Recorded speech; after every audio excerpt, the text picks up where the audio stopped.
आज की कक्षा में आप सभी का स्वागत है। हम पढ़ रहे थे जहाँ पहिया है। यह एक रिपोर्टाज विधा में लिखा गया लेख है जिसके लेखक हैं पी साईनाथ।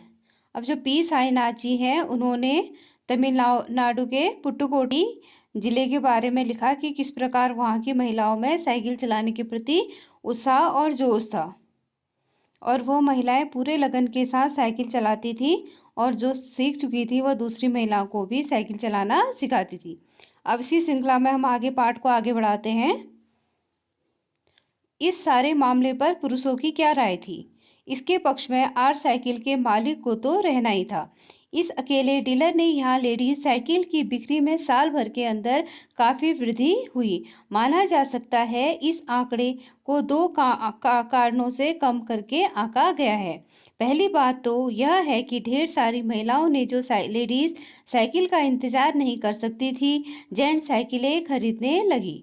दूसरे, उस डीलर ने बड़ी सतर्कता के साथ यह जानकारी मुझे दी थी। उसे लगा कि मैं बिक्री कर विभाग का कोई आदमी हूँ। अब यहाँ पे जो पुरुष थे, पुरुष प्रधान समाज होता है, जबकि जैसा कि आप लोग जानते हैं तो इतनी संख्या में महिलाएं जब साइकिल चला रही हैं तो पुरुषों की इस मामले में क्या राय है इसके बारे में लेखक हमें बता रहे हैं। तो लेखक कह रहे हैं कि इतनी सारी महिलाएं एक साथ साइकिल चलाना सीख रही थी तो इस मामले में जो आर साइकिल के मालिक हैं वो उसको तो रहना ही था, क्योंकि उसकी तो इतनी सारी साइकिल की बिक्री हो रही थी और उसके पास इतने स्टॉक कम पड़ जा रहा था, क्योंकि जो लेडीज साइकिलें थी वो इतनी ज़्यादा तादाद में बिक रही थी कि उसकी अपेक्षा में जेंट्स साइकिलें रह जा रही थी। लेकिन जिन महिलाओं को लेडीज साइकिल नहीं मिल पा रही थी वो भी जेंट्स साइकिल खरीद रही थी। तो आर साइकिल वाले से जब लेखक की बात हुई तो उसने लेखक को बड़ी सतर्कता के साथ सारे जानकारी दी कि उसकी कितनी साइकिलों की उससे बिक्री हो रही है, क्योंकि वह लेखक को आयकर विभाग का कोई आदमी समझ रहा था। अब कुदुमी अन्नामलाई की चिलचिलाती धूप में एक अद्भुत दृश्य की तरह पत्थरों के खदानों में दौड़ती भागती 22 वर्षीय मनोरमनी को लोगों ने साइकिल चलाते देखा। उसने मुझे बताया, हमारा इलाका मुख्य शहर से कटा हुआ है। यहाँ जो साइकिल चलाना जानते हैं उनकी गतिशीलता बढ़ जाती है। अब यहाँ पे लेखक की मुलाकात होती है एक 22 वर्षीय युवती से जिसका नाम है मनोरमनी। तो मनोरमनी जब साइकिल चलाते हुए जा रही थी दोपहर की चिलचिलाती धूप में, खूब तेज धूप में, तो लेखक ने जब उससे पूछा तो उसका उत्तर था कि हमारे इलाके में जो महिलाएं साइकिल चलाती हैं वो क्या है, इसकी गतिशीलता का प्रतीक है, क्योंकि वो जल्दी पहुंच जाती हैं अपने काम पर। क्योंकि जो शहर से उनका गांव क्या था, दूर था, जहाँ पे उनको कारखाने में काम के लिए जाना होता था। तो इसलिए जो मनोरमनी थी उसने कहा कि हमारी गतिशीलता इससे बढ़ जाती है, हम समय पर अपने काम पर पहुंच जाते हैं साइकिल के द्वारा। अब साइकिल चलाने के बहुत निश्चित आर्थिक निहितार्थ थे। अब लेखक का मानना था कि साइकिल चलाने के क्या है, बहुत सारे आर्थिक निहितार्थ का अर्थ है कारण थे। अब इसे आय में वृद्धि हुई। अब उसे क्या क्या लाभ हुए? एक तो आय में वृद्धि हुई साइकिल चलाने से, यहाँ और दूसरा क्या था, महिलाएं अगल बगल के गांव में कृषि संबंधी अपने उत्पाद भी बेच सकती थी। जो महिलाएं कृषि के कार्य में लगी रहती थी, अपने कृषि से जो भी उनके सब्जी वगैरह हो जाए या कोई अनाज हो तो उसके दूसरे गाँव में भी उसको बेच सकती थी, जिससे वो आर्थिक लाभ कमा सकती थी। अब साइकिल की वजह से महिलाओं को बस का इंतजार नहीं करना पड़ता था, इससे उनका समय बच जाता था।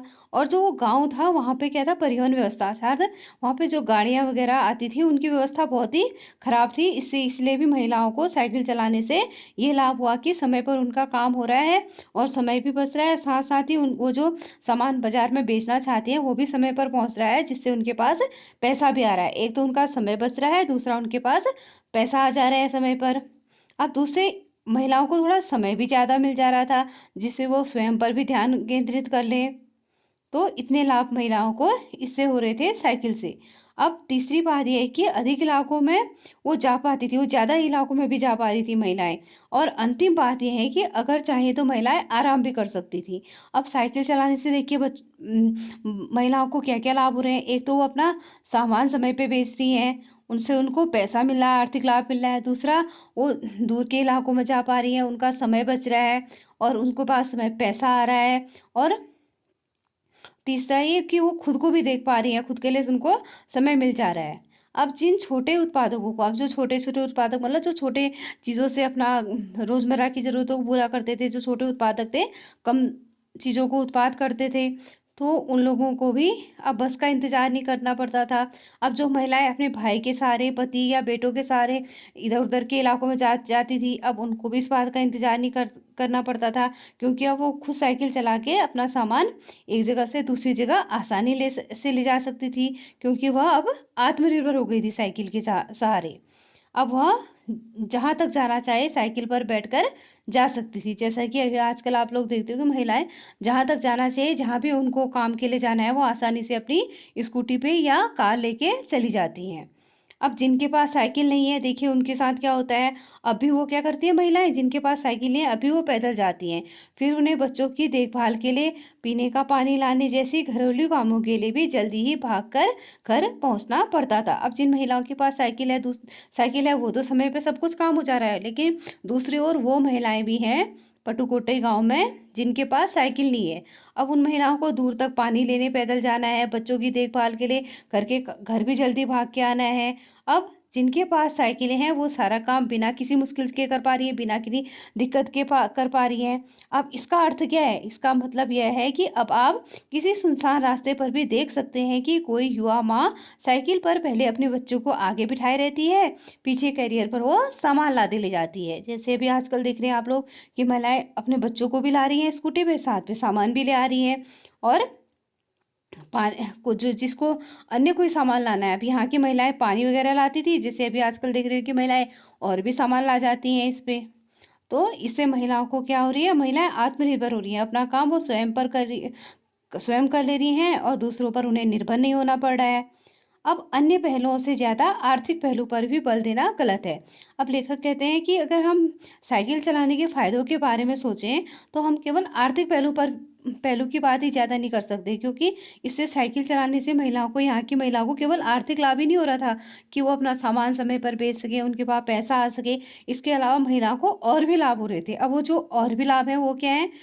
दूसरा जो लाभ हो रहा था वो महिलाओं को क्या हो रहा था कि उनको आत्मसम्मान की भावना उनके अंदर पैदा हो रही थी, जो बहुत ही ज़रूरी है किसी भी महिला के लिए कि वह अपना आत्मसम्मान से रहे और आत्मनिर्भर बन के रहे।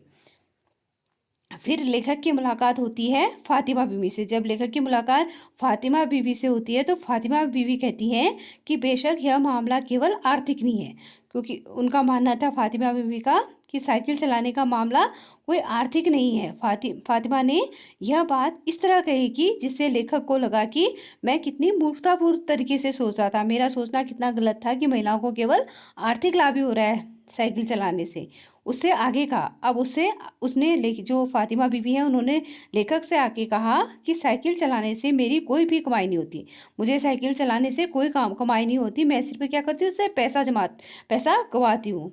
तो इससे पहले भी आपको मैंने बताया था आज की जो फातिमा बीवी थी उनको क्या था, साइकिल चलाने का शौक था, तो वो क्या करती थी, साइकिल किराए पे खरीदती थी और रोज शाम को उसको चलाती थी। अब इसमें फातिमा बीवी को लाभ कहाँ से हो रहा है? उसका तो पैसा जा रहा है, लेकिन यहाँ पे फातिमा बीवी कहती है कि इससे मेरे को क्या हो रहा है, एक अनोखा संतोष प्राप्त होता है और मैं अपने आप को स्वतंत्रता महसूस करती हूँ। अब लेखक कहते हैं कि मैं कितना गलत सोच रहा था कि आर्थिक लाभ के लिए महिलाएं साइकिल चला रही हैं। यहाँ तो महिलाएं अपनी आज़ादी के लिए और खुशहाली का अनुभव प्राप्त करने के लिए भी साइकिल चला रही हैं, जब वो फातिमा बीवी की बात सुनते हैं। अब पटुकोटई पहुंचने से पहले लेखक की राय क्या, लेखक जो चीज़ पहले सोचते थे वो चीज़ उनकी अब सोच क्या हो गई, बदल गई। अब पहले वो साइकिल को एक सामान्य सी वस्तु समझते थे, लेकिन जब वो पटुकोटई जिले पहुंचे, वहां जाके उन्होंने महिलाओं को देखा और सभी कुछ देखा, तो लेखक की सोच बदल गई और उनका सोच में जो परिवर्तन आया, वो परिवर्तन यह आया कि साइकिल चलाना क्या है, एक आर्थिक आज़ादी का प्रतीक है। अब एक अन्य महिला से जब लेखक की बात हुई तो उसने बताया कि लोगों के लिए यह समझना क्या है, कठिन है कि ग्रामीण महिलाओं के लिए यह कितनी बड़ी चीज़ है, क्योंकि जो चीज़ जिसके पास नहीं होती उसका महत्व वही जानता है। तो इसीलिए एक पटुकोटई की जो महिला थी उसने कहा कि दूसरे लोग इसका महत्व नहीं जान सकते कि हमारे लिए साइकिल क्या है, कितनी महत्वपूर्ण है, इससे हमारे लिए कितने काम आसान हो रहे हैं। उनके लिए तो क्या है, ये हवाई जहाज उड़ाने जैसी बड़ी उपलब्धि है एक सामान्य महिला के लिए कि वो साइकिल चला रही है। जिस महिला के पास कुछ भी नहीं है, उसके लिए अगर वो साइकिल चला रही है तो उसके लिए क्या है, वो हवाई जहाज चलाने से भी बड़ी बात है।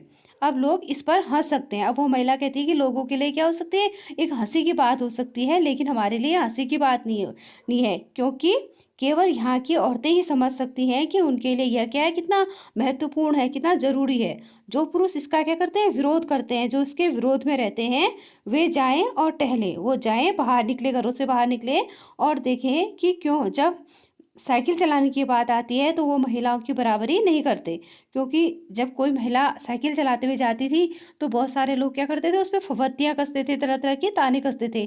लेकिन क्या वो लोग महिलाओं के बराबर साइकिल चला सकते थे? जो जोश, जो उत्साह महिलाओं में था, वह वहाँ के पुरुषों में नहीं था। इसलिए वहाँ पे महिला कहती है कि पुरुषों में वो जोश नहीं है, वो साइकिल चलाने के प्रति उत्साह नहीं है। क्योंकि महिलाओं में क्या थी, यहाँ पे लगन थी कि हमें अपना काम करना है और हमें साइकिल क्या मिल गया है, एक आज़ादी के रूप में, प्रतीक चिन्ह के रूप में मिल गया है। अब यही बात यहाँ पे पी साईनाथ जी हमें बताते हैं जब वह पटुकोटई जिले का भ्रमण करते हैं, ये सब चीज़ें वो देखते हैं। तो आज के लिए इतना ही। धन्यवाद।